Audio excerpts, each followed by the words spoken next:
Hello കൂട്ടുകാരെ, എല്ലാവരും happy അല്ലേ? ഞങ്ങൾ ഇന്ന് പോകുന്നത് ഞങ്ങളുടെ ഐലൻഡിന് ഏറ്റവും അടുത്തുള്ള തുളുസ്ദു എന്ന ഐലൻഡിലേക്കാണ്. ഏകദേശം 10 കിലോമീറ്റർ മാത്രമാണ് ദൂരമെങ്കിലും അച്ചോൾ ഫെറിയിലായതുകൊണ്ട് 45 മിനിറ്റ് എടുത്തു തുളുസ്ദുവിലെത്താൻ. രാവിലെ 6:30 പുറപ്പെട്ട ഫെറി 7:15 ആയപ്പോഴേക്കും തുളുസ്ദുവിലെത്തി.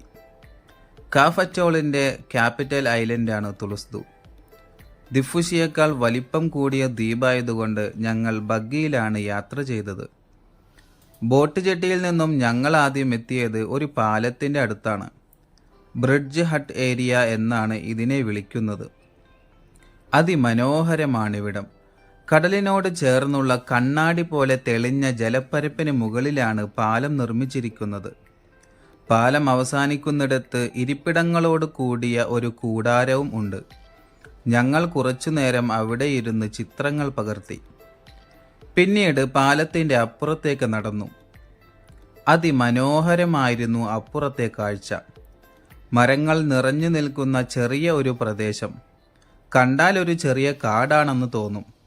ഫുറാഗണ്ടു എന്നാണത്രേ ഈ പ്രദേശത്തിൻ്റെ പേര്. കുറച്ചുനേരം അതിൻ്റെ ഭംഗി ആസ്വദിച്ച് നിന്ന ശേഷം വീണ്ടും മുന്നോട്ട്. ഇതാണ് തുളുസ്ദുവിലെ സർഫിംഗ് പോയിന്റ്. ഈ ഐലൻഡിലേക്ക് വരുന്ന സഞ്ചാരികളുടെ പ്രധാന ആകർഷണമാണ് സർഫിംഗ്. കടലിൽ ചിലരൊക്കെ സർഫിംഗ് ചെയ്യുന്നുമുണ്ട്. ഇതിലെ മറ്റു വഴികളും കാണാം. കൂട്ടമായി നിൽക്കുന്ന ഈ ഉണങ്ങിയ ചില്ലകൾക്കിടയിലൂടെ നേരെ നടക്കാൻ ബുദ്ധിമുട്ടാണ്. അല്പം കുനിഞ്ഞ് പ്രയാസപ്പെട്ട് മാത്രമേ നമുക്ക് മുന്നോട്ട് പോകാൻ സാധിക്കൂ. ഈ വഴികളെല്ലാം ചെന്ന് ചേരുന്നത് കടൽ തീരത്തേക്ക് തന്നെയാണ്. നമ്മുടെ നാട്ടിലുള്ളതിനേക്കാൾ വലിപ്പമുള്ള പൂച്ചകളാണ് ഇവിടെയുള്ളത്. ഒരു വിനോദസഞ്ചാരി ബേബി ടൈഗർ എന്നാണ് ഈ പൂച്ചയെ വിശേഷിപ്പിച്ചത്. തുളുസ്ദുവിലെ ബീച്ച് സൈഡ് അതിമനോഹരമായാണ് ഒരുക്കിയിരിക്കുന്നത്. മാലദ്വീപിലെ ഓരോ ദ്വീപുകളിലെയും കാഴ്ചകൾ തികച്ചും വ്യത്യസ്തമാണ്.